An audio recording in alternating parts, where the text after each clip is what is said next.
Welcome to Repair Shop Reckoning, from chaos to control. Because too many shops today are running on chaos.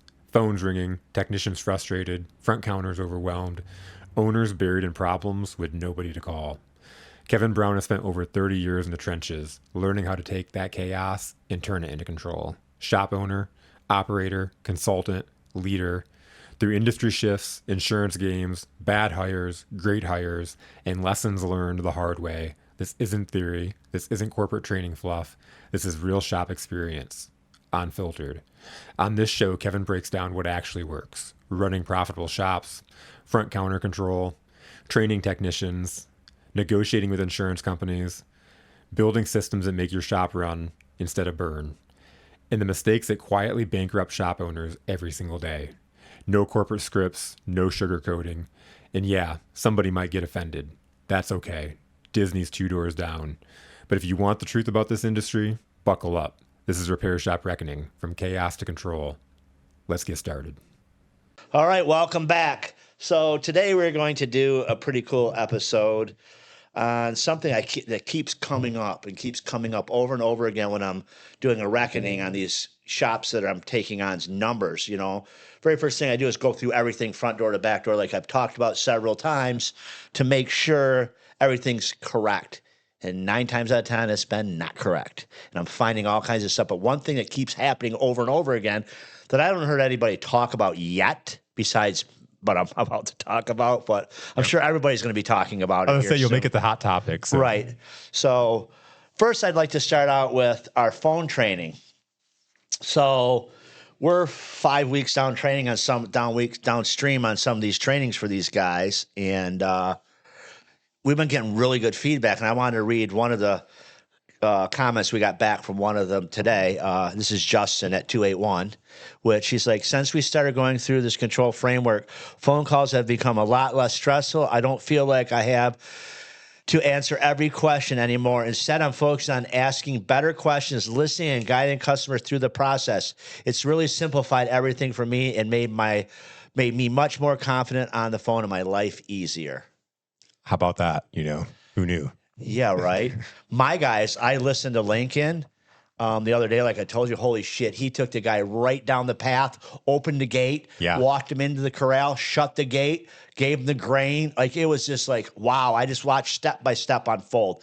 Because I've been doing it for so long, these steps anyway that we came up with, I don't even think about it. Yep. But now that we've been having it on the forefront where we talk about the different letters every week, I see it. It's I laughed awesome. because I was talking about the client that came into the podcast studio yesterday, and you're like, I was talking about what happened. You're like, oh, you took the command, you did the, you're taking me through the steps. Good job, you went through the steps. He did it in the Trump voice. Nobody commands like you command, Jason. You're a commander. So the process on all this is when I start taking on shops, the very first thing I do is check their shop management program, check their metrics and see if they're right. 9 times out of 10, they're not right. Their costs are off. I talked about this last week. Their costs are off. They're just their percentages, all kinds of stuff that's not right. You have these software companies setting up these programs. Like they told the one client, we don't need to really go set everything up for you. I mean, your shop's kicking ass already. Okay. So there's no room for improvement at all. So basically, you're not going to set the man's shop management program up. He's good to go. That's a consultant. That's bullshit. That is a consultant. That was TechMetric that said him, was supposedly told him. I don't know. This is what he told me. So I'm like, well, I don't know, but here we are. So I start going through these numbers, and one thing I keep hearing over and over again is my mechanics just don't produce enough. And then I hear from the mechanics, we're getting screwed on flat rate, right? Yep. So when I started looking at these numbers, I got my beautiful notes, right? I want to go through this podcast, and I want to do it strategically. Once again, I want to go section by section so I don't miss anything. And I'm going to try to do it as slow as possible. We all know when I get passionate, shit starts flying, the F-bomb and everything. I think it's when people like you the most, so it's good. What's that? I think it's when people like you the most, so that's good. Except when people get offended by swearing. Yeah, one thing I've been getting a lot of feedback from is from a lot of the shop owners, the reason they like me and they like my podcast and come to me because I'm relatable. They say I talk like them. you know. And I think that I'm not knocking any of the other coaches, but a lot of these guys that are coaches for these big companies have never been in a shop life. I started out as a tech. Yeah. Okay. So I have all the certifications and all that stuff. I've never been ASC certified. I think I had my AC certification for ASC years ago. That's it. It's just nothing that I ever would have made a ton more money being ASC. Yeah. Yeah. Not knocking ASC, don't really care one way or the other, right? But I'm relatable to these guys because I talk to them, not down to them, not at them. You know how you like when you listen to Sean Hannity, I can't stand listening to him because he fucking seems like he's yelling at you all the time. Yeah. Right? Yeah. Dan Bongino, he seems like he's just fucking pissed off all the time. But some of these other the other news guys you listen to, they're like, okay, you can listen to them. Like Joe Rogan. I can listen to Joe Rogan because Joe Rogan is not accusatory. He's not yelling at people. I like him because he's straight to the point and he calls it as he sees it. Yep. Sean Ryan show, same way. Calls it as he sees it. Doesn't give a shit if he offends people or not. That's kind of how I am, you know? Now, I'm gotten a lot better to say, not all coaches are bad. But you understand what I'm saying. So I do things different. I'm very hands-on with it, and that's a lot. I get a lot of feedback from these guys. Man, I talk to you a lot. Well, you're paying me to do a job. Well, and that's why you said it a few times in a few different ways last week, and that's why I put those clips out to, is because you talk about walking everybody through the whole entire process and how their numbers are wrong and how when you go in, you do a deep dive. And I think a lot of companies, small businesses, whether they're in the shop world or not, we talked about before the consulting type of consulting you could do in any business because there are consultants that are not diving in and looking at the full picture. And even me, I've done sales, leadership, that kind of thing, but I'm not typically going in and looking at their back numbers. And so I think what the complete picture is like, I could teach them to sell all day long. But if that money is just being dumped into a sand pit, it doesn't really matter. Right. I always like the term, the owner's carrying it out the back doors as fast as it's coming in the front door. Yep. So the business can't sustain it, right? And I think that's one of the problems we have. That it's amazing to me. It's almost like a roadmap. How it just you look at it, there's just lines everywhere. Like every the mic cord came unplugged. I'm glad I had headphones on. This one too. Yeah, something happened. Hello. Here we go. Boom. So it's kind of like a roadmap right now. And it's like, every time I look at a different set of metrics, I'm like, wait a second, there's a whole nother problem. There's so many problems through these numbers that are causing other problems, that are causing morale problems and all kinds of stuff with these technicians and service advisors and da. So every time I come up with one of these, I say, okay, let's go ahead and just do a podcast on it to try to help people. Okay, so I started out this week because last week I took on 3 new clients and I started looking at their things and I kept hearing the same thing. So I'm like, okay, well, wait a second here. I've known this has been a problem in shops, but let's talk about it. And I think that these informational podcasts that me and you don't have a fucking guest. Okay, let's talk about flat rate. Jason's an ex-flat rate tech. Now he's not. Now he works at McDonald's and he's happier because he's a mechanic. He left the industry because of flat rate. And that's what like everybody just jumps on this bandwagon. Flat rate's the devil. It doesn't work for me anymore. I switched it a few months ago, right? Let's just go ahead and clear that up. Everybody knows it. So I say there was a line in the sand, though. This was probably about 4 or 5 months ago, 6 months ago, where you said, you know what, I'm tired of seeing all the negative stuff and all the stuff that's really not being productive and helping anything. It's not changing anything. It's not making the place better. This is still a good opportunity. You still love what you do. There are people that still love what they do. There are still good companies out there.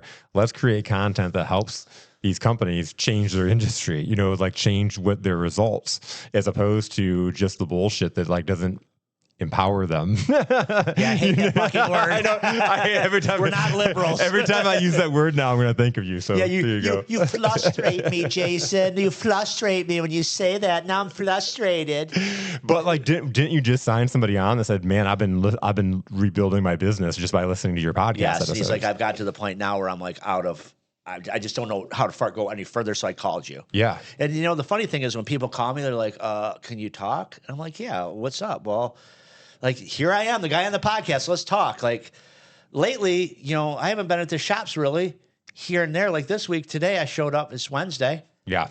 I have a meeting with the guys. It was the end of the month, Friday. I have my meeting with Jim and Jason and Lincoln we go to a nice ass restaurant. We say, okay, here's the growth this year. Here's what's going on. Here's what's good. Here's what's bad. It was all good. I said, all right, I'll see you guys next week sometime. Okay. Call them, yesterday afternoon. Hey, you guys need me? No, if we need you, we'll call you, Dad. Or Jim tells me, we're good. And the numbers are still going good. They don't need me. That's what I built this for, right? So I can have freedom. I've been hauling gravel, been building roads in my backyard. That's awesome. And calling shit like that. But think about the freedom I have because of the systems. And the number one thing that happens when we go outside the systems, we have problems. And my son and everybody will tell you the same thing. We stay inside policy, Dad, we're good. Yep. The minute we go out, new policy needs to be made. And that's a big thing, talking about like sales and service advising, customers calling in. That's a big thing I've been working with our clients on their coaching is like, don't make a customer go outside your process. You have a process and a system for a reason, and they're rushing you and making their issue make you guys like have this FOMO, like you're going to miss out on it if you don't bend your policy and process. And what speaks volumes for you is if you say, we have a process that works, we have a system that works, and this is what it is. Like you're going to go through it. It's not like we're going to bend the rules, because now you're playing defense. You lost all the control. Totally agree with that. And as a matter of fact, like here's a little tidbit. I've been calling gravel out of the Demuse landscaping supply, and they take cash or check. Well, I only had so much cash. I'm like, shit, I have no more cash. I grabbed the check, and I'm like, what is your policy and your process for if I give you a check written out to you, when I'm done? She's like, oh, no problem, honey. Write me the check. I'll keep track of the loads you get. When you're all done, you come in and fill the amount, and we're good. Okay, I didn't walk in and go, this is what I want you to do. I said, what is your policy? And then she knew it. That's what she does. Yep. So I'm that customer who walks in, okay, how do we do this? Here's what we do it, sir. Boom. But once she's an older lady, an older gentleman runs the place, so they're smart. They've been in business for a long time. Yeah. Now, here's where we run into problems, like the girl at Dick's Sporting Goods the other day when I'm trying to buy 5 Yeti coolers for NLB's golf outing. The girl's sitting there text messaging, and I say, can you help me? Well, right now I'm texting the people that I'm watching their dog. Told me this last night, yeah. Like, what in the fuck is going on in this world where you're allowed to even do that at work? And didn't you say like the manager stepped in and took her place? Yeah, manager stepped in and said, I'll help you, sir. And then I started bitching about it. He's like, sir, have a good day. My wife's like, please don't say another word, sir, because he's going to make you return all these coolers, and I really want to get this over with. So she's just like, come on, hon. And it's just like, wow. Like that girl got away with being a cashier that's allowed to lean against the counter and tell me basically, yeah, I'm not going to really help you right now, even though it's my job and I'm getting paid to do it. I'm at work. I have something more important on my phone right now, so the manager has to step in. What does that tell you about that company? They have no control. No control.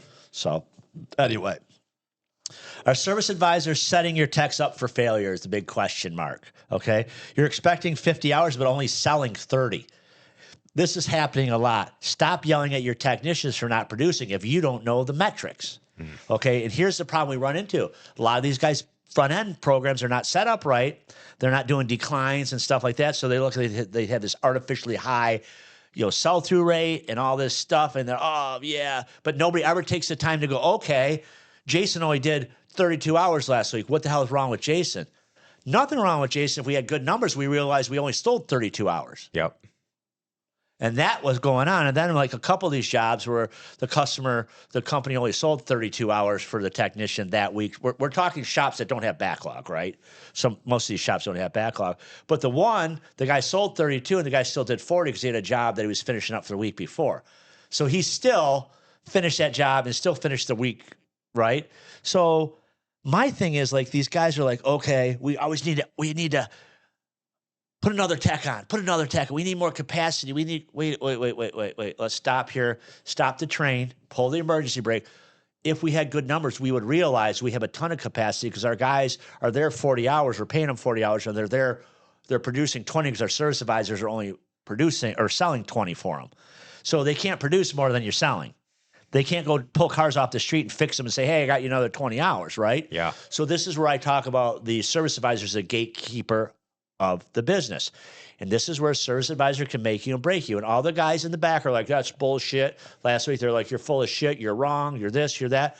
So let me get this straight. If you go up there and write a good estimate and you give it back and the service advisor doesn't give a shit if he sells it or not, so he doesn't do it or he does it half-assed and only sells half of it and doesn't try to really put anything into it to get the whole thing sold, and you quoted a job for 10 hours and he sold 5 hours of it, and he sold 5 jobs at half price, that would have been 50 hours for the week, but he sold 25. Well, and like look at real numbers. We had the one client was like he had his average invoice is that he proposes is $12.89, and he sells $5.20 or something as an average. So it's not like one time the client's like, oh, I need to hold off on this and that. And on average, he's only getting half the proposed invoice. Yeah, he's presenting. 49%, I think it was, right? Yeah, 47. 47. So he was under half he's selling. Yeah. So just put it in perspective, out of 10 jobs, he's selling 4 3/4 jobs. Okay. But you're bitching at your tech. And there's a lot of different variables here, guys. I'm not saying this is an absolute formula. Like I just said, there's jobs finishing up. There's jobs that are getting halfway done through the week, blah, blah, blah, blah, blah. I have tricks of the trait that I've been doing now. So these guys are knowing exactly outside of their program how much they're selling a day and a week for these guys. So that they're kind of making them aware. Yeah. And it's very eye-opening. Because I've had several of these clients go, well, no matter what, if we're doing a job and it's book time and something happens, we get it apart and bolts are stripped and stuff like that, that's on us. We don't upcharge the customer. We don't call them back with more recommendations. I'm like, what? I go, you can't be in control of something that's been taken apart 5 times by somebody else. You bring into your shop, you can't really foresee what's going on. You start taking it apart, then you're like, well, it's missing this gasket. This is gone. This is gone. Boy, this is a real mess. I have to buy more parts. These bolts are stripped out, or these holes are stripped out. I'm going to have to Healy coil them. So you're just going to look at your flat rate tech, if it's a flat rate tech, or an hourly tech even. It doesn't matter. We put metrics on everybody and go, hey, Bob, this job paid 2 hours, but you're going to end up having probably another hour and a half on top of this drilling holes and finding all the parts. So, but that's okay, Bob. We're just going to have you go ahead and eat that hour and a half. You got 2 hours. We don't want to upset the customer. So we're going to eat that. So now we take our effective labor rate and all that, and we look at our productivity and all the numbers we put into it. And Bob took 3.5 hours to do a 2-hour job. What is wrong with Bob? Bob's broken. No, your leadership's broken. Yeah. Bob's fine. You know, Bob, you ever see that or that little picture that's on TikTok and Facebook, the guy holding a balloon? This is Bob. Bob says, fuck you. You know what I'm talking about? Yeah. That's kind of how these flat rate techs are starting to get. Yeah. And I don't want to, okay, flat rate techs, whatever, hourly, salary, whatever, however pay plan you're on. What I'm trying to depict here is you have metrics on you. If you're not producing, the one thing the shops notice, you ever notice the one thing the shops, the one number the guys know, all these shops, pretty much all the time, is how much their techs are producing. Yep. And I got shops that their techs are producing literally 15 to 20 hours a week, and they're doing they have 40 hours available, right? 3 techs, you have 480 hours for the month, right? These guys are producing 200 hours, and they're like, we need another fucking tech. And I'm like, wait a second, this is a mathematical equation. That's happened? Like they think they need another tech? All the time. I have a client shit. that always thinks he needs to hire another tech. Why don't you fix the efficiency of the techs or the front end or your shop? Fill the hours of the guys you have. Yeah. So right now, okay, since I have moved from flat rate, which was about 3 months ago now, yeah, to hourly, I have 3 techs out there. So we have 480 hours available for sale every week. My pricing is so good and my pricing is so structured. If my guys all do 480 hours, which they're getting paid for, that means all my techs, they're 40 hours, they do 40 hours. Yep. Simple as that. Yep. I'm happy. I am not that guy that says I need to make 120, 130, 140%. If you can get guys that are doing 200%, 9 times out of 10, you're overcharging people. We charge for what we do. There's weeks that these guys might be under, but there's weeks they might be over. But at the end, long as we hit 480 hours at the end of the month or above, I'm cool. Last month, we did like 530. Okay, now, here's what the guys are going to say. Well, if I am a technician and I get paid hourly and I do 40 hours, or I get paid for 40, but I produce 50 hours a week, do I get a bonus? Why would you get a bonus? I get paid for 40, I did 50. That means the shop owner's lining his pockets. Okay, we'll give you the bonus. Put it right there in that account. So next week when you get fucked because you didn't do this, you didn't do that, and you produce 30 hours and you're there 40, we'll take that extra 10 you produced last week and we'll take it back. And what we'll do with that number, we'll have 2 accounts. We'll just literally move that 10 hours back and forth. We cannot 100% produce 40 hours without a doubt, every week in our business. We have stuff that screws us, wrong parts, back Yeah. orders, whatever. Yep. So we have to look at the average. We can't say, okay, this week he did 50, next week he did 30, next week he did 50, next week he did 20. Do you know what I'm saying? You're not doing 40 hours a week. So we kind of look at the whole month at my shops. It's really funny because it's like, are you requesting to be on flat rate, or do you like you want to like go like based on your hours you're putting in? That's the problem. That's the mindset we got Yeah. going out here. And that goes back to the girl texting. Well, they're lucky to have me here. Mm-hmm. They're lucky to, I'm a technician. There's a technician shortage. And here's the other thing I do hear a lot of the guys say, and I agree with it 100%. A lot of these guys think they're fucking Johnny A Tech when they're horrible. They're freaking a C Tech at most. Yeah. And they come in and demand big money and they can't fix shit. We see them all the time. Well, the dude that had that we read the numbers, the service advisor, he was the least coachable guy that showed up out of all the sessions that we've done. You know, he was, I don't have a problem. I'm not. So I asked him to pull his numbers. And then when we did the deep dive, we did the forensics on the numbers and pulled it all together. We're seeing all the opportunities he's missing. And he's walking around like he's like the best salesman ever. And how's his attitude now that you pointed that I out? know we're meeting tomorrow, so I can't wait. So you're expecting your technicians to turn 50 or 60 hours a week, but your service advisor is only selling 30. Then you put them on flat rate and wonder why they're pissed off and underperforming. Okay. Once again, I just use flat rate as a thing. We're not going to have the flat rate. This is not a flat rate destruction. Yeah. This is just what's going on. This is what I've seen. All right. That's not a technician problem, right? Because if you know, that's a leadership problem and a systems problem. Once again, we don't know our numbers because we don't pay attention to our metrics. Garbage in, garbage out. You cannot run stuff nowadays by the way you feel. This is not we feelings. You have to take feelings out of your running your business. Yep. You could have empathy, meaning if Jason Tracy goes out and falls down on the weekend because he tripped and he broke his shoulder and he's in a bunch of pain, you could feel bad for him, right? Yeah. But you still have a business to run. Yep. Jason, you can't do this. Can you do this with your arm? If not, I'm gonna have to lay you off. Whatever. We can hold you for a couple weeks. Let's find a spot for you.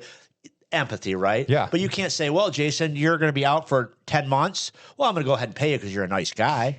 You know, there has to be business decisions. Absolutely. I'm not saying cut your people's heads off if something happens like that, but at some point there has to be a stop loss. Yep. Like that stop loss. Right. So, and today, let's talk about this, okay? The math is what most shops ignore. I want to do that. The numbers are what the shops ignore because the numbers don't lie. If you have good numbers in, you're going to have good numbers out. But if you have garbage in, you're going to have garbage out. And that goes to the point where a lot of these guys now are having these artificially high close rates, sell-through rates, because they're saying, okay, we have 3 different brands of tires. We'll just use tires as an example. Yeah. Instead of deleting, let me back up here. That'll be way too confusing for people. Yep. Okay, I sell a tune-up, a front brake job, and a rear brake job. The customer declines the front brake job and the tune-up, but they want the rear brakes. So instead of you leaving them declined, you delete them. So the program doesn't even know about them at that point because they're gone. So you have to leave them deleted. Yep. Garbage in, garbage out. It looks like you're doing great, but you're deleting 30, 40, 50% of the job. Right. So here's the other problem is you give them 3 flavors of tires and they pick the one and they delete the other 2 and then they leave them on there. You should have deleted them tires because you just gave them options. Yep. So that drives the numbers down. So we have to be very careful with them numbers. If they're deleted for something like that, that's what we need, exactly what we need to do. Okay. Yep. Okay. But if it's a tune-up, front brakes and rear brakes, they decline the tune-up and the front brakes, we definitely have to leave them on there declined, right? Yep. Because that will be the truth. Now, I'm going to repeat this because people are going to get confused. That would be a true decline, right? That would be a true sell-through if you did not sell them 2 things, right? But if you say, Jason said, I want high-dollar tires, medium-dollar tires, and low-dollar tires, I want a price on all 3. So you send them to him. He says, okay, I'm going to pick the middle, and I decline the other 2. Well, you should get rid of the other 2 because you gave them a choice. You still sold the job if you think about it. It was just what flavor tires they wanted. And this may be a stupid question, but if you're deleting this, to me, I'm thinking like, if that customer comes in again, you don't have like a past record of like, we recommended the brakes to you last time you're in, right? Like that would be gone. You wouldn't Yep. see that. Yeah. So you're missing a future opportunity. Or if they came in and said, hey, what was that brake quote? Right. You have no idea. You have no record of it. Right. And a lot of them programs call it deferred work or something like that. And the chances are, like on our program, Shopware, it pops up next time you open a repair order. Yeah. Hey, deferred work right there. So the bottom line is, like, yes, we should probably get rid of, if we're picking good, bad, and shitty tires, good, whatever, how we want, gold, bronze, silver, bronze, whatever. Yep. Whatever tires they pick, you get rid of the other two. Absolutely right. But you wouldn't get rid of deferred work. You need brakes still, no matter what. Just because I delete them doesn't mean you don't need brakes. Yeah. Yeah. Right? Yeah. So, that's the thing. So if a tech can't produce hours that aren't sold. That's what I said earlier, right? If I can't go out there and bitch them, you only did 30 hours. What's the problem? You were here 40. Well, I didn't have the work. Try to go out there and sell it too. Right. So flat rate doesn't create hours. It only pays you on what the hours was sold and approved, right? Flat rate does not create hours. Now, you can screw yourself hourly, salary, whatever payment type plan. If you get into a job, for instance, we'll just say, I always like the Ford one because this is always one that screws everybody. The F-350s, 250s and stuff like that with the screw, you have to have the special fan tool to take the cooling fan off. People that don't have them tools at these hack shops use an air hammer, and then it chews it all up. Mm-hmm. So they chew it all up, getting it off. Then they slam it back on a Loctite. And then here comes us going to do a water pump on this thing a year or two later, and we can't get this fan off. And when the technician checked it, because it came in for a coolant leak, he pumps it up. He sees coolant leaking out there. He looks at the bottom of the water pump's leaking. He doesn't take the time to look at the fan. So he starts doing the water pump that we'll just say pays 2.3 hours, 1.7. I don't know. I don't remember off the top of my head. It's one or the two, I think. I don't know. So he starts doing it. He say he's got 1.5 hours to do this job, right? Yeah, I said 2.3, 1.7. I'll say 1.5 hours just to make it easy. He starts messing around with the fan. Now he's an hour into it. I can't get it off. God damn it. He keeps going. Now he's at an hour and a half. Now he's at 2 hours. Oh, fuck it. I give up. Go up to the service advisor. I can't get this fucking thing. Well, I don't know what to tell you. We're not calling the guy. We're not going to sit there and be that shop that keeps creeping up his estimate. Oh, you're going to have to deal with it. So the guy goes back out there, messes with it for another hour, finally gets to the part. It's destroyed. So now he's got a destroyed part. He's got 3 hours into a job that paid 1.5. He hasn't even got to the water pump bolts or anything. He's got the fan off it, right? Yeah. Wouldn't the better thing to be as a technician? Stop, assess the whole landscape of the whole job. Take 5 minutes and sit on top of it. If you smoke, take a cigarette. If you vape, pull out your douche flute, suck on your douche flute. Look at everything and say, okay, that's going to be a problem. That's going to be a problem. Whatever. I need to note that for the service advisor. Yeah. Hey, this water pump is leaking, but whoever was in here last destroyed the fan. So we're going to have to quote it for a fan because I'm going to destroy it taking it off. We all know it. So I'm going to need extra time there. It's going to probably take me an extra hour and a half, 2 hours to do it. Okay. I'm going to use that time as I can to get it off. If I can't get it off, we're going to be calling you to do it. So the service advisor is good. He calls and says, hey, Jason, we got your truck in. When's the last time you had a water pump? Oh, man, I was on vacation, a camping trip with my family. The water pump went out. We were in Florida, and some guys at a shop, they were really nice guys. It was a little podunk town. They slammed the water pump on it for me, and it's been great ever since. Okay, well, I'm here to tell you they destroyed your fan, da-da-da-da-da. So we're probably going to have to put a fan on it because we definitely don't want the fan to come off and go through the radiator if we can't get it back on because it's all egg-shaped, the big nut and everything that holds it onto the pulley and, all that. So you're going to need, the water pump pays 2 hours. We're going to start out an hour and a half. We think we can get it off there from there, but I'm not 100% sure. I just want to let you know. Oh, absolutely. We'll go ahead and do, I'm going to send you over the approval and do it. So you start doing it. It takes you an hour and a half to get the fan off it.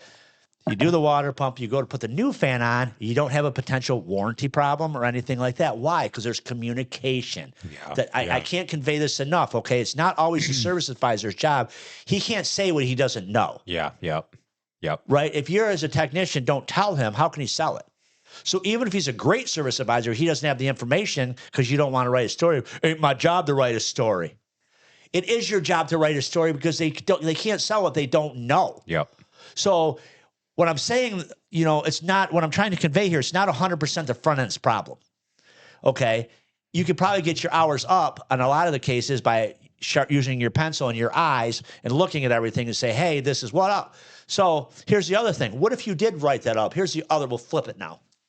What if you write all that stuff up and the customer doesn't know about the fan and it comes back for the hour and a half for the water pump, we'll just say. Mm-hmm. And you look at it, you're like, me? And if you have any balls technicians, I would walk back up front and go, hey, I wrote this all out that the fan is screwed and all that stuff. Well, you're going to have to do the best you can. Wait a second. Stop. First of all, you're a service advisor. You're not a technician. You've probably never been a technician, because if you were a technician, you'd understand what I was saying to you. But I wrote it up clear enough to tell you this is going to be a potential problem for me, the shop, and everybody. But you ignored it. So now we need to talk to the owner. We need to get the owner involved. Hey, Kevin, come here and look at this. I wrote this up for this. That makes sense. What happened here? Well, I really didn't think it was a big, it's not your job. You're not the trained professional that fixes cars. You're the guy that has to say, here's the information the professional gave us. You need to freaking sell it to the customer. Yeah. Make them aware of the problem. You need to control the process. You failed as a service advisor. You need training. Call Repair Shop Reckoning. You need fucking training. We run into that all the time. I love how you went right straight into the commercial. That was awesome. It's like flawless, not skipping beat. It was ridiculous. I was like, oh hell yeah. But you nailed it. You said the word communication, because it's communication. Like, you're all on the same team in the shop. Like, the tech's got to communicate to the service advisor properly to make sure that they set up the sale right. But then, like, what are the things that the service advisor can communicate to the tech as they're onboarding and bringing the client in? They can set them up for success, bringing it in. Right. Back and forth. Absolutely. So what I told that whole little scenario was, it's not 100% the service advisor's fault sometimes when the jobs go sideways or you don't get billed. But there's other times where the service advisor is just plain pulling his pickle up there and playing video games and talking to his baby girl on the phone and not selling the shit he needs to sell. And that affects the technician. So any of these guys go, we don't need a service advisor. You do. I've said this 100 times. Most mechanics are introverts. They can't even fucking talk. Okay. Or they can't spell. They can't read. They can't write. Whatever. Not all of them, but there's guys out there, right? It seems to be farther and fewer between as we're going through the generations. But these people, you have to understand something, that you have to work together. And I'm going to tell you right now, it doesn't matter at the dealerships. You're fucked. They do not care about you. They do not train your service advisors. If they trained your service advisors, you guys at the dealership would not get screwed so much. Your service advisor would be like, we need to write this up this way for warranty. We need to do this way. We need to do this customer pay. We need to do that. They're not trained. Yep. The freaking somebody leaves that seat, they just slide somebody back in there. It's a numbers game. Yep. Okay. They look at it this way. If we could do the law of averages, if we could get a new service advisor and they could sell 7 out of 10 jobs, 6 out of 10 jobs, 4, it's better than having that seat empty. Okay. And that's just the way it is. They don't care. It's a perfect example. When they put quotas on these guys, you have to sell 10 alignments a week. Well, what if you get 10 customers that don't need alignments? We all know in the repair world, for whatever reason, it's the universe, it's God, whatever, it'll be water pump week 1 week. Yeah. It will be alternator week 1 week. It'll be gas tank 1 week. It just, it comes in waves. It's really weird how the shit fails. Yeah. But, But it's not going and searching for alignment issues. Search for, do the diagnostic on the car and find the problems that actually need to be fixed. Well, yeah, here's the problem. A lot of these dealerships and a lot of your shops, they don't have a policy. What is the very first thing that people should do if there's not a safety issue, an engine noise, or something like that's going to cause a safety issue? You should drive the car. The lady brings a car in for whatever, a brake noise. But what if you drive it and say, well, God, that's not a brake noise. That's a freaking wheel bearing. Yeah. Okay. But instead, you're on flat rate. You're set up for failure at the dealerships, or even hourly salary. I got to keep saying that, on top of flat rate, and you never drove the car. So you pull it in, pull the wheels off it. You look at everything. Brakes are like brand new. Oh, they look like the caliper slides are dry and stuff. I'm going to do a clean in lube brakes. You clean and lube the brakes. You got to charge a guy $200, we'll say. He drives out with the same exact noise that you literally would have heard if you would have drove it. You would have heard the wheel bearing. But instead, you pulled it in, you didn't test drive it, because there's no policy that you have to test drive cars before you bring them in and before you give them back to the customer. You need to drive the cars twice. How do we do that? We get paid for it. We have to build it into our labor times at 2/10 or 3/10 at a time. You could do that, guys. Nobody says that you have to 100% equivocally go by the book time. Yeah. Okay, especially us. We're in the Rust Belt. A lot of stuff we look at stuff and go, yeah, I'm going to do that freaking V10 exhaust manifold with broken studs and everything. Book time is 2.3 on that. It's going to take me 8 hours, 7 hours, 6 hours. That's what they're getting charged. Yeah. Times 2 Yeah. is 16 hours. You're ripping the guy off. No, I'm not. I've actually come across shops right now that are writing, some of my new clients, I've had to fix this already. They're writing ABS light inspections for 0.5. You mean to tell me you could do a full diag on an ABS light in 0.5? Wow. You're losing money, people. Yeah. Start breaking down how much time it literally takes you to do these diags. If I tell you, if you're a technician, take your stopwatch out and say, okay, I have to go pull this car in and I have an hour diag on it. Hit the stopwatch, go out and drive it. Then do your normal routine. You have to go out and find it in the lot. You have to move a car. You have to do this. You have to do that. Okay, then you test drive it. Then you come back. Then you got to go get to pull the pinpoint test on the code. You need to go through that. I guarantee you're not doing it in an hour. Yep. No way. No way. But then they're like, oh, these technicians aren't freaking doing this. They're not doing that. Did you ever think you're not charging enough because you're scared of the customer? Because the guy down the street might do it cheaper? Then let him go do it cheaper. Look for your right type of customer. Yep. Yep. And they're not. They're so worried about, all these guys are like, I don't worry about money. I got a couple clients like, I don't worry about money. Yeah, well, why are you kissing every customer's ass to the point where you're doing shit for free? You are worried about money. Worried. You just act like you're fucking not. Yep. Okay? I'm not saying rip people off, but you have to charge for your time. Absolutely. You know? So we talked about the math doesn't lie, right? Service advisors are the gatekeeper, right? Your service advisors control the hours that hit the board. What does that mean? That means if a technician gives them all the information they need to write the estimate, they need to write the estimate and sell as much of it as possible. And if they don't, they need to tell the customers, hey, I really strongly suggest you do X, Y, and Z. We could wait on this. There's ways of sales tools to get 75% of the job. Yeah. You can't hit a slam dunk every time. Yeah. Right? And also, technicians, start looking over these vehicles. I don't get paid for DVIs. Well, put 2/10 on something, on a sure thing, or walk up there and tell your boss, hey, I'll do these. It's statistically proven that if you give me 2/10 or whatever, 3/10 on an inspection, your sales are going to go up, but I'm flat rate. I can't do it for free. Can we make a deal of some sort? They will, right? Independent guys will. Now, if you're hourly, it doesn't matter. You're just going to get your hours up, right? You're just going to look better. So, and when you look better and you become indisposable, what does your boss always want to do to you? If you're solving problems for your boss before he knows he's having them, what do good bosses tend to do? Promote you, give you raises. Yes. Yeah. But here's the problem that I run into. Everybody's like, oh, yeah, goddamn, my boss won't do this. My boss will do that. All the shops, I have 11 shops right now. Every one of them guys take care of their people. Yeah. I've not ran into one of my customers yet that don't care about their technicians. Yep. So I'm starting to wonder about the whole big thing of, are these guys assholes? I guarantee there's bad shop owners out there. I'm not 5,000%. saying that. Yeah. But is it bad, gloom and doom like everybody says? Absolutely not.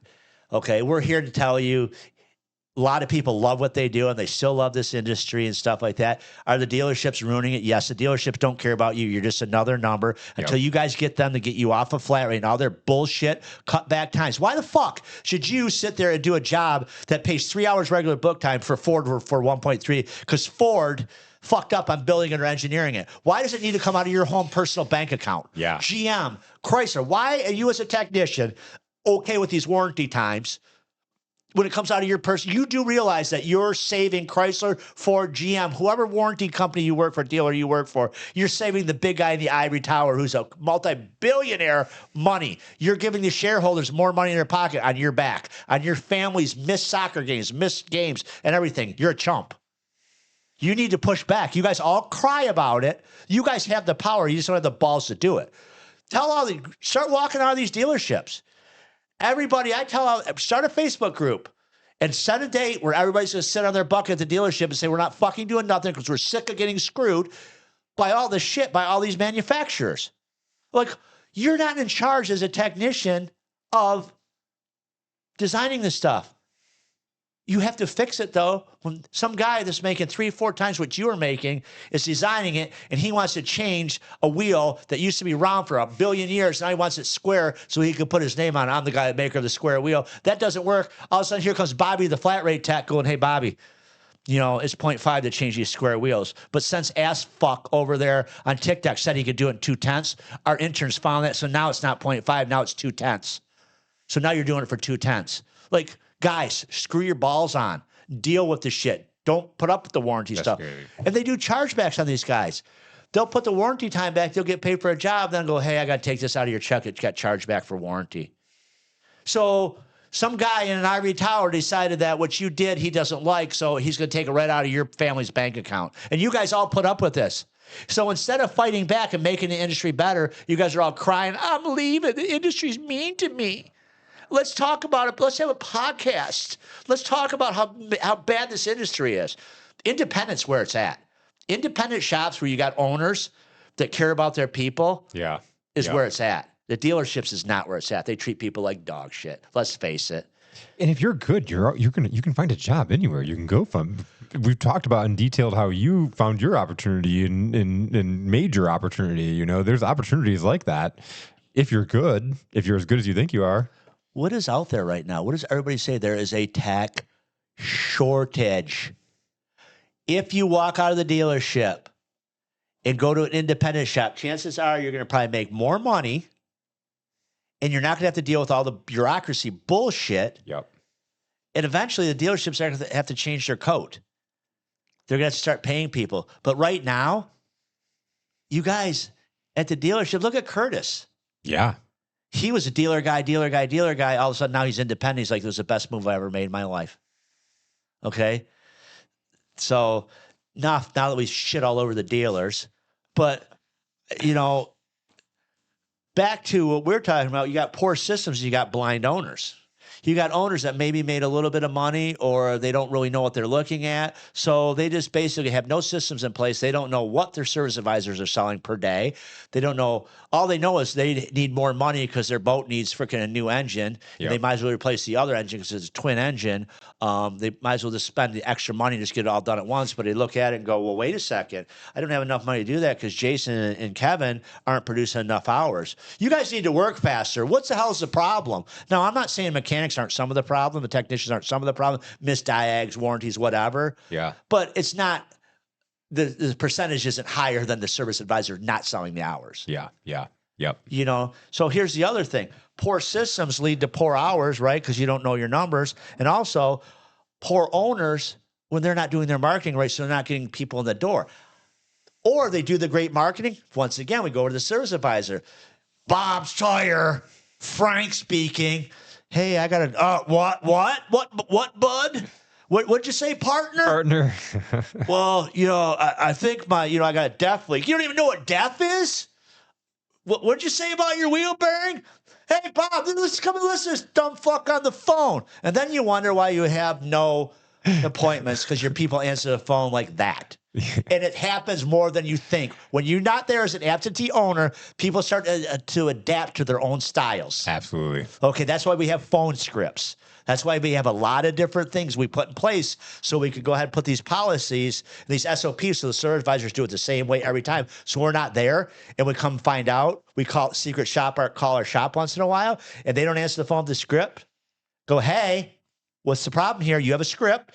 You have a policy. Why are you not following it? Yeah.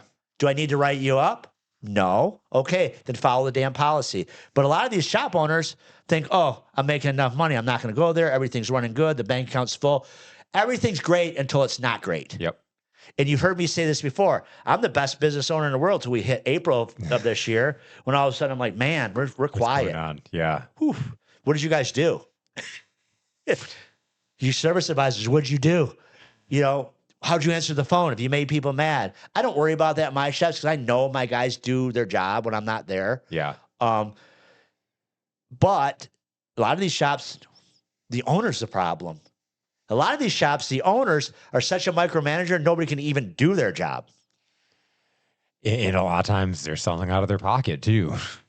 Oh, yeah. like, and you see that happen a lot, or they're just nice guys. They want to help everybody. And so they have this empathy for their customers and they're selling out of their pockets. And if they're doing that, we talked about it a little bit in the previous weeks, if they're doing that, their service advisors, their whole team's going to do that.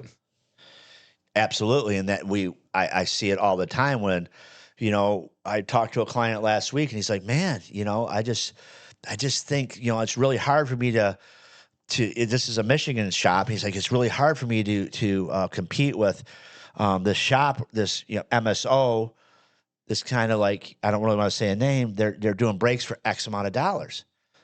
And I can't meet that. I said, you do realizing the brake pad quality has a big thing to do with this. They're putting on a white box China brake pad and you're trying to sell them Wagner's. I said, so they're selling a brake pad they paid $12 for $70. You're buying a brake pad for $50 and selling it for $70. Okay, there's a big difference here. But they're okay with that. You're not. Yeah. So what do you do to your customer? You educate them. Yes, we could do it for this price.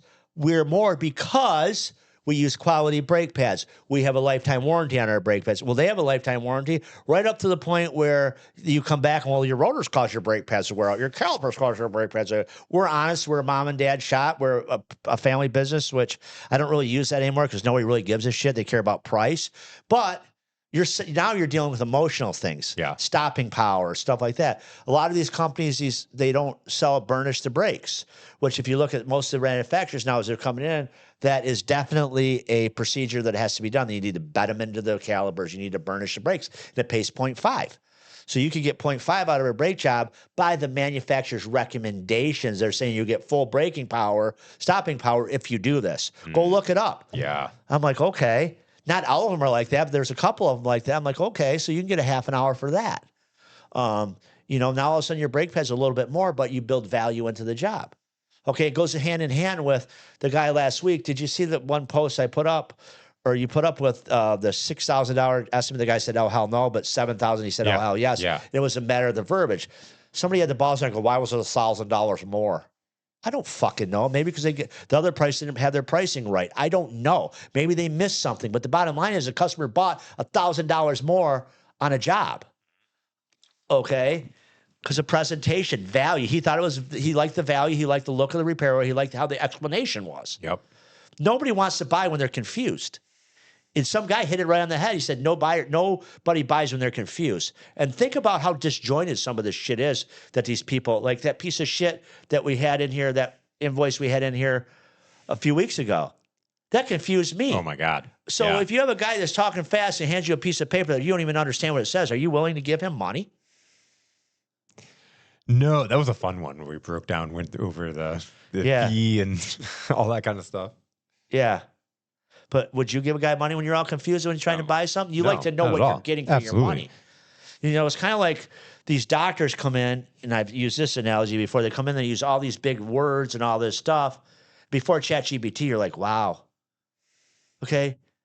Oh, a hematoma. I have a hematoma on my leg? Yeah, it's a bruise. Chat's like, yo, bro, it's a bruise. Calm down. Yeah, but homeboy's over here trying to make it sound like it's a life or death situation. And because of his 8 years of medical school, he could call it a hematoma. You know what I mean? Customers don't want to hear that. Customers don't want to hear us break down a whole pinpoint test, start talking about, exhaust gas temperatures and EGR systems and nitrates of oxygen and cylinder temperature. They don't care. They don't care. They don't give a shit. Yep. They give a shit about, okay, what am I getting for my money and how good of a job you're going to do it. Yeah. That's what, and am I going to be safe? Is this a professional shop? You know what I mean? It's like, so the service advisor, like, once again, is the gatekeeper of the company, but the technician has to do his job too. But we have to make sure the service advisor is selling the hours that you expect the technician to do. You can't not sell 20 hours and go back and yell at Bobby because he only produced 20 or you're paying him for 40. And that's the problem we run into. So how do we fix that? Well, first we need to decide what a realistic target is for each one of your technicians. What's a realistic target? With everything going on, I would have to say 32 hours out of 40 hours would be 85%.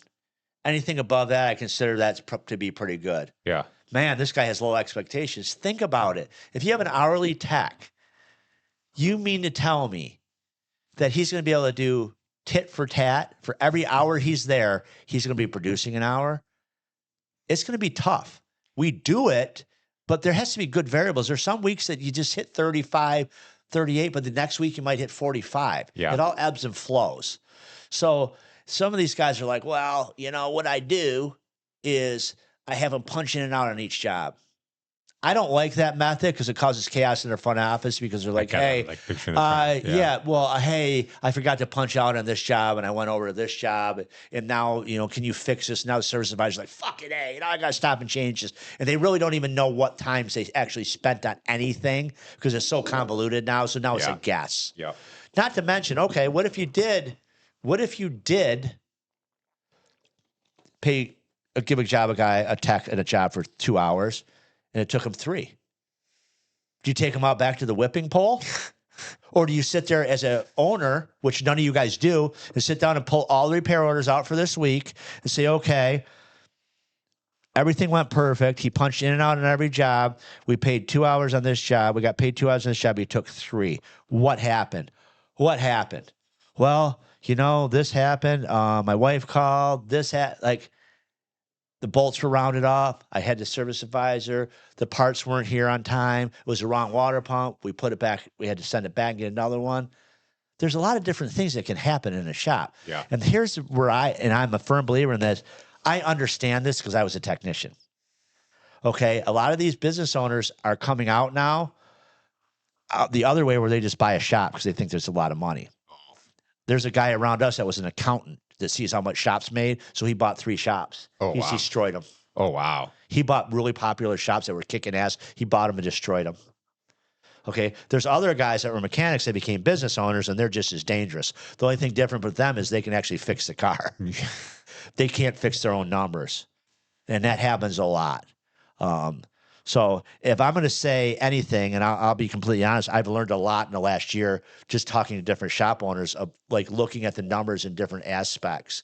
I've always been a metrics guy. I always like to look at stuff. I always prepare, but I've learned a lot looking at different scenarios and going, wow, this is a real mess right now. And it all comes back to not knowing your numbers. Yep. That what this show is literally all about is we don't know our numbers. We can't run our business. And that's why my coaching is taking off to the point where I take the time to say, okay, Jason, you hired me to do a job. I'm not only just going to tell you what you need to do, I'm going to tell you why you're doing it. And if I tell you to do something, I don't explain it to you, you need to stop. And your next question to me should be, why? Why? Yep. A lot of these other coaches, from what I gather, they call up and they go, here's your numbers. This is wrong. This is wrong. You need to do this. You need to do that. And they say, okay. They don't tell these guys, hey, you got to be in this range or this range. They don't give them a piece of paper like I do. Say, give this to your service advisors for right now till we get everything figured out. These are the overall ranges you need to be on your jobs to be profitable. And then I start teaching them that. I start teaching them effective labor rate. I start teaching these shop owners sell through. I start teaching them all the front end numbers, which are relatively easy to read. Yeah. Certain ones affect other ones, obviously. But then when we get all done with that, we go back to the back end. We go to the back office and we open QuickBooks. Here's what I'm finding out in QuickBooks. I can't get any of these accountants to play ball with us. The number one hang up, once I get these guys fixed on the front end, we can't get their QuickBooks fixed. It's been going on and on. We tried an outside bookkeeping company for one of our clients. It was an absolute fucking disaster. They don't really know the business.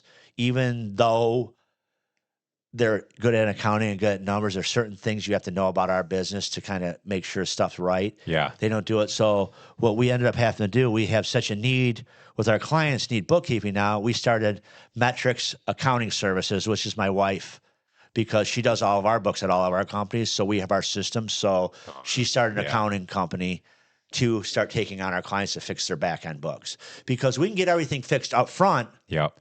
But we don't know what's happening out back. We can be carrying it in the front door with bushel baskets, but we're taking it out in gravel trains out the back door as an owner, and we're breaking the shop, and it's going to go out of business. And you don't know your numbers. You don't realize that you're taking so much of an owner. You're literally taking it to a deficit, and you're looking at your service advisors going, the technicians aren't freaking doing enough numbers.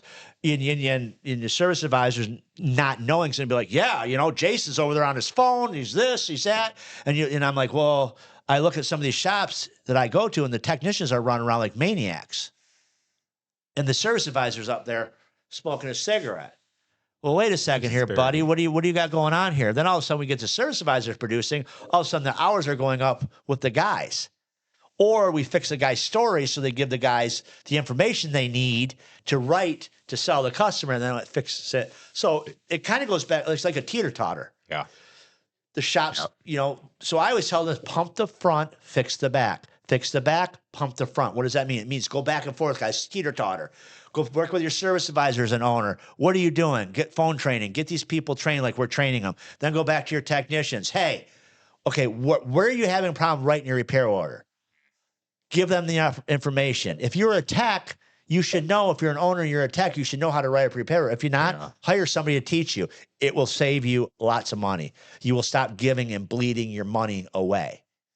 And that's what people don't do. And it all comes back to just having a simple set of numbers to look at, or somebody to hold you accountable as a business owner to say, hey, this is a real problem.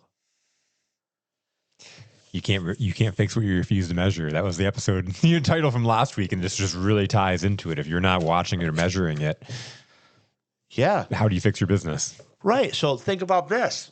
You got a guy that's a great employee, a great person and stuff. Well, let's say he's an hourly employee. He comes in, he's got a great attitude. What happens to a guy with a great attitude if you bitch at him every day for something that's beyond his control? You kill him like a flower. Right. He starts to wilt, right? Mm-hmm. He comes in, he has a great attitude. He's a company man. He wants to do everything for the company to succeed. And you look at him and go, bro, you're only doing 31 hours a week. You're killing me. He's like, and I'm not saying all of them, but some of these guys aren't smart enough to realize that, hey, he's not selling me enough work. Now, some of these guys are smart enough, and I guarantee you, them are the guys that are bitching online going, this motherfucker only sold 4 hours out of my 8 hours because he's lazy. Yep. And I've heard a lot of the times where, they just took the trans flush off there. They just took that off there. They just took that off there. We had one at Garrett's today. I think Lincoln's going to do a video. It's a 6.4 truck, and it needs a bunch of engine work, exhaust manifolds, and a bunch of shit, which is really, really expensive. It needs a bunch of brake work. So we called the guy, and we're like, listen, we got an hour to check this out. It's going to need, the exhaust leak is X, Y, and Z. It's going to be a lot of money. Not to mention, we have not even gotten to the brakes yet. You're going to spend a lot of money on this truck. We could write this whole estimate and sell it to you and not say nothing about the brakes, but your brakes are still bad. So let's talk about what your budget is and where you want to go with this truck. Do you want to put all these engine parts on it, then do all this brake work and have this huge bill on this truck that's possibly not worth it? The customer's answer was no, or the customer's answer was yes. It just depends on what they're doing with that truck. Yeah. If it was their dad's truck, like I've talked about before, and it's sentimental value, yes, let's do the brakes. I'm aware the brakes are bad, but let's do the exhaust first, and next month I'll bring it back. We defer that. It goes onto our deferred work. Your sell-through rate goes down a little bit, but at least that work is there, right? That's an okay sell-through, not sell-through, right? Yeah. Yep. But you being a knucklehead where you're just declining this stuff before the customer or deleting it off the repairer, even though the tech says you need it, is you shouldn't be doing that. Not at all. You should not even have the rights in your shop management program to delete it. Yeah. Because that's just bullshit. You can't decide when you got a professional technician saying it needs X, Y, and Z. Put the word recommendation. Technician recommends transmission fluid flush per manufacturer's mileage. That's kind of the way we do stuff. Yep. So you tie a reason to it, make it make sense. Yeah, absolutely. So, the average tech stops caring. After a while, you beat him down, he stops caring. And it comes down from the owner not teaching the service advisor not selling the jobs, or the technician not giving the service advisor the right information to do his job. So there's culpability all over the place here, guys. Oh, yeah. But the main premise of the thing was, is your service advisor selling enough hours for you to actually produce on a daily basis? So, if you're a good shop owner and you're listening to this, and you're currently yelling at your technicians for not turning enough hours, stop. Take a look at everything. Go look at your sold hours first and see what they're producing. Look at what your service advisor are actually putting on the board every day. Because if the work isn't being sold, no amount of pressure on the techs is going to fix it, right? Fix the front, pump the back. Pump the back, fix the front. It's a teeter-totter. We go to the back, we talk to the techs. We go to the front, we train. We train everybody in our shop to do a job. We put SOPs in place, policies. We keep everybody understanding what their job is and what they need to do. Because what ends up happening in a lot of these shops right now, the owner is the only one when he's there. that knows what's going on. So he goes around, he micromanages everything. So nobody does their job. He's an air traffic controller. He's over there. You go do this. You go do this. You go do this. We'll pull that in. Well, wait, I don't have approval for an hour a day. That's okay. I can get it from him. Then he leaves and doesn't come back for 3 days. And he walks out. He directs all the airplanes all on the runway. Think about it. Think about an air traffic controller, your control freak owner. Oh my God. He gets all the planes on the runway, and he's getting ready to say, okay, Bravo, 17, 13, 19, 16, you're on this runway. Get ready, right? You're third in line. And all of a sudden he goes, shuts the lights off and leaves. And they're out on the runway going, control tower, this is Lima 7 Bravo. Are you there? But they can't hear this because the power is off. So. Right. The power's off. So you as a shop owner, you have to put systems in place so you could back away, let people do their jobs. And I will tell you, I had a real hard time. I still feel guilty when I don't go to the shops because I've worked my whole life. So now I'm like, man, I'm not at the shops. So my guys are like, dude, you built these places. You treat us good. We'll take care of it. If we need you, we will call you. Yeah. So now I got repair shop bracketing it's taking a lot of my time. I got a fuck ton of calls, and I'm on the phone. I mean, I'm on the phone all day Monday. Yeah. You Well, know. Sunday we talked in the morning. That was like 5 hours putting those reports together for those It three takes me clients. 5 hours to go through everybody's numbers every week to say, hey, this is what's going on. I'm not that guy that goes, yo, put the number in the portal and I'll take a look at it and call you in a month. Yeah. Some of these guys talk to their people once a month.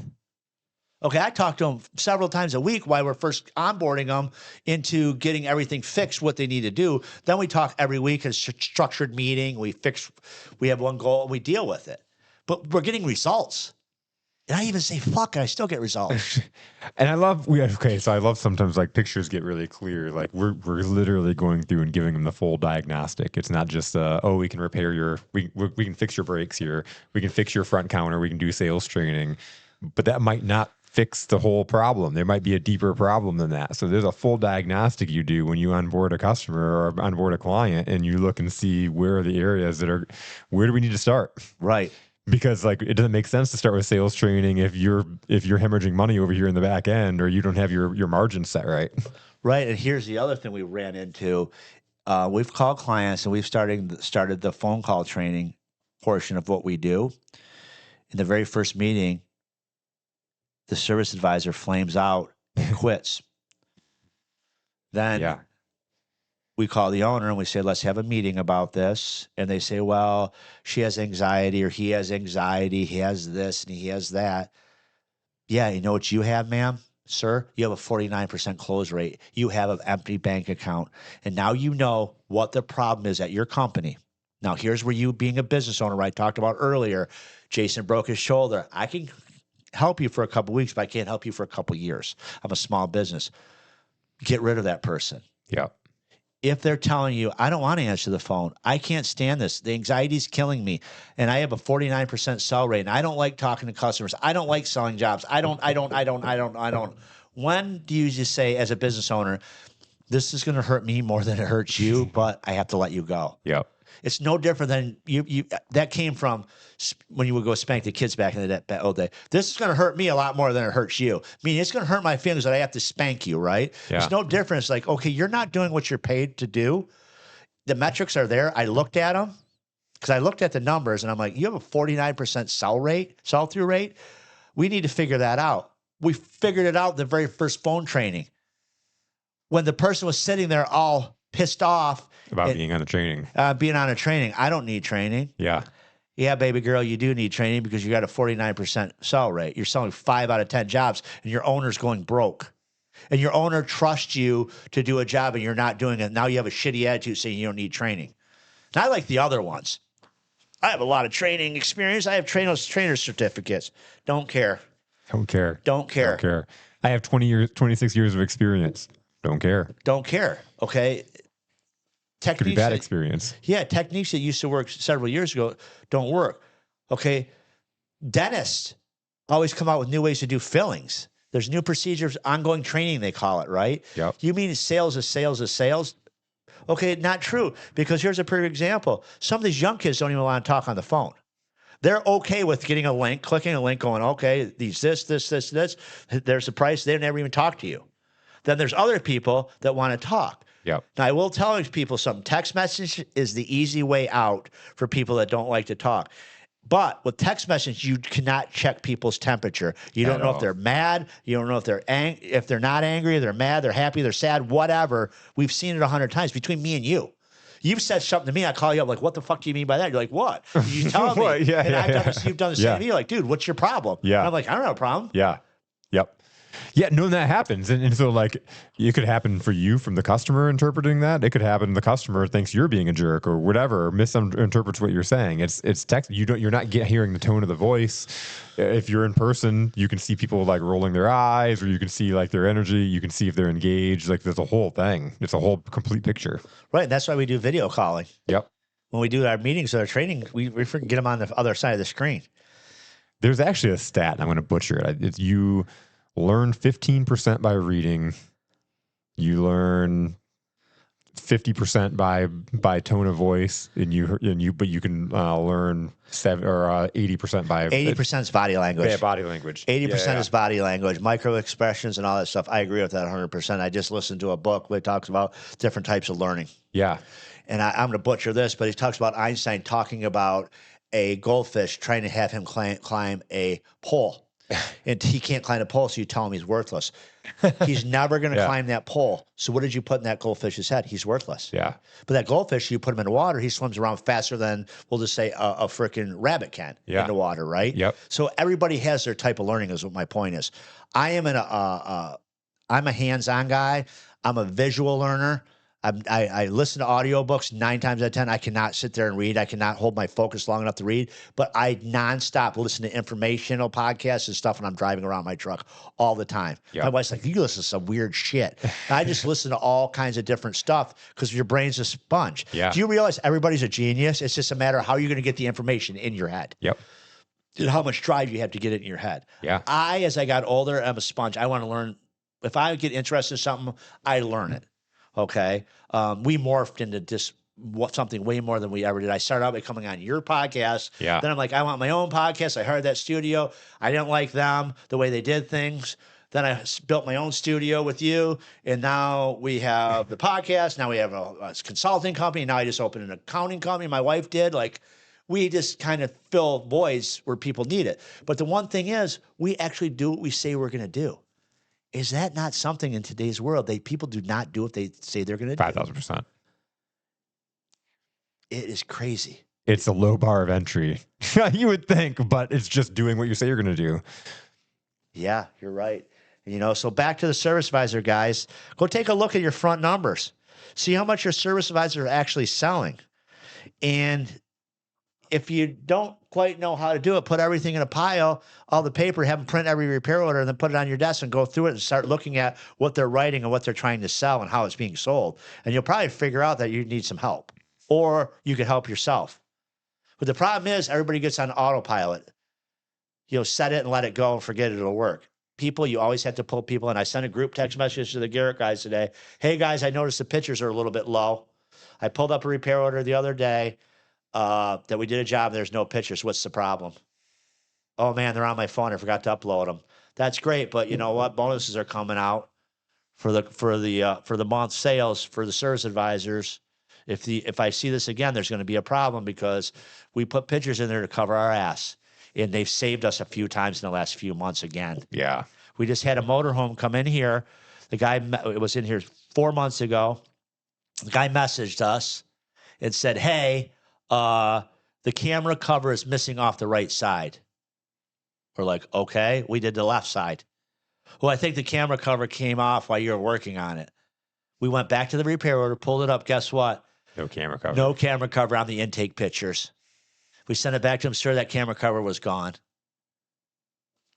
That was an absolute answer to an absolute question. Yep. He had the right to ask, hey, what happened? We're like, hey, here's the picture. It wasn't us. If I didn't have that picture, I would have had to try to sell the whole idea of a camera cover. Here's the problem with the camera cover. The camera cover is probably $3 or $4. Yeah. It was painted to match the freaking swoosh on the motorhome. Oh. So I'm going to take and flare up my whole paint booth for a little camera cover after I find it to put, order paint that I'm never going to use again for a fucked up color. I'm going to stop loss that thing right off the gate with a picture. If I didn't have a picture, that could potentially cost me $200. Easy. Yeah. But with that picture, here's the picture, sir. Oh, wow. Sigh. We can fix it for you now, sir. Let's get you scheduled in. I'm good. I'm good. But you know what I mean? Like, pictures are clutch. Because there's no winning a he said, she said, or the client. No. No matter what, they're on the offense, you're on the defense right away. They're on the defense, depending how the conversation goes. But it's never good when they call you and go, since you worked on it, this is what's going on. But if you could pull out the pictures and go, yeah, bud, that wasn't there, partner. Listen to when I tell you guys this. Nobody thinks you're fucking cool when you call him bud. No. If any man has balls, is not a little beta bitch, and you call him bud, he's going to be like, my name's not Bud. My name's Kevin. My name's not Bud. It's Jason. Yeah. I don't let people call me pet names. Yeah, Pet names are a way of people talking down to you. Yep. Okay? They think somehow or another in their mind they're superior. That's where the pet names came from. My 19-year-old son, I could hear him up there. There's one guy at the auto parts store, calls him Bud because he's younger. He always says, my name's not Bud. My name's Lincoln. I said my name is Lincoln when I called you on the phone. Stop calling me Bud. And I always look at Lincoln and kind of smile. I'm like, dude, do not let people give you pet names. Yeah. Do not let absolutely. your customers give you pet names. Yep. Your name is on your shirt for a reason. My name is Jason. It's not Bud. Yep. Think about it. Think about the sarcasm. Okay, Bud. What is that? Okay, fuck you. Yep. Is it not? Absolutely. Okay. Absolutely. Partner. I even hated it when I'd come in and like I had this one employee that called me boss man. And it was like, it's not something like it's like a thing of respect. It's like hey, boss man, blah, blah, blah. Oh, So I'd like, hey, employee number 5. Yeah.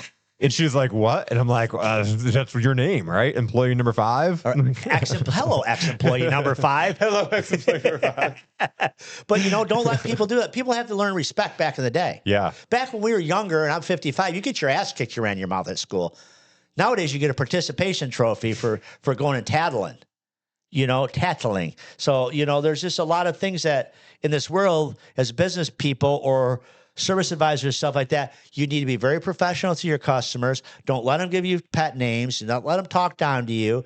Okay? Stand up, shake their hands, look them in the eye. Okay? If you sit down, you act all, like you're depressed and you're this and you're that, you don't have anything under control, they're going to walk all over you. Yeah. If they start getting all sideways on you, in my shop, we don't deal with it. My guys are okay to tell people, you know what? You're just not our customer. You're not talking to us like that. Yep. We had it happen last week with a motorhome. The guy was just being an absolute jerk right from drop off. And he started giving us a price about the hard time about the price, gave us a hard time about the diag and this and that. And I'm sitting there on the camera watching it. So I walked outside out the door and Phil said, respectfully, sir, you're just not our kind of customer. You're already a problem. You already think you're the only guy here. And if you look out there, this whole parking lot's full. So I suggest you go to the pros at the RV dealer. Are you kicking me out of there? Phil's like, no, I'm just telling you we're not a good fit. And the guy left. I'm completely okay with that. Yep. No different than I'm selling my other house. The lady started calling my daughter, who's my realtor, and started giving her a hard time. What about this? What about that? Talking to her like shit. I said, Cooper, what did you say? She said, well, I told her this and that. I said, you know what you should have told her? I don't want you to look at my dad's house. You're a pain in my ass already. You're rude. You literally said your clients don't even know what they want. So you already think you're better than their clients. You know what? You're not our type of buyer. The reason I told her, I said, you should have told her that. I said, because if she's a problem looking at it, how do you think everything else is going to go with that lady? It's going to be horrible. And then you're going to get me in a room with her. Yep. And I'm going to slice her and dice her and make her cry because I don't put up with people's bullshit. Especially, here's the problem. They don't realize that if I don't sell that house to them, I don't care. Yeah. I'll sell it to somebody else. Yeah. I've never been one to let people mistreat me, and I still never will. And that's where most of these business owners get to the point where they don't know their numbers and they don't run their business good enough, so they let people abuse them. Their employees abuse them. Their wife abuses them.